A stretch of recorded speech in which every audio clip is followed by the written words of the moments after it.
اور جب ان کافروں سے کہا جاتا ہے کہ تمہارے پروردگار نے کیا اتارا ہے تو کہتے ہیں پہلے لوگوں کی حکایتیں۔ اے پیغمبر ان کو بکنے دو، یہ قیامت کے دن اپنے اعمال کے پورے بوجھ بھی اٹھائیں گے اور جن کو یہ بے تحقیق گمراہ کرتے ہیں ان کے بوجھ بھی اٹھائیں گے۔ سن رکھو کہ جو بوجھ یہ اٹھا رہے ہیں برے ہیں۔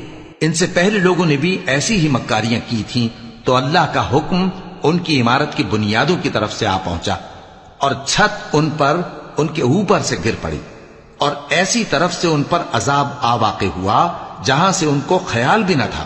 پھر وہ ان کو قیامت کے دن بھی ذلیل کرے گا اور کہے گا کہ میرے وہ شریک کہاں ہیں جن کے بارے میں تم جھگڑا کرتے تھے؟ جن لوگوں کو علم دیا گیا تھا وہ کہیں گے کہ آج کافروں کی رسوائی اور برائی ہے۔ ان کا حال یہ ہے کہ جب فرشتے ان کی روحیں قبض کرنے لگتے ہیں جبکہ یہ اپنے ہی حق میں ظلم کرنے والے ہوتے ہیں تو مطیع و فرما بردار ہو جاتے ہیں اور کہتے ہیں کہ ہم کوئی برائی نہیں کرتے تھے، ہاں جو کچھ تم کیا کرتے تھے اللہ اسے خوب جانتا ہے۔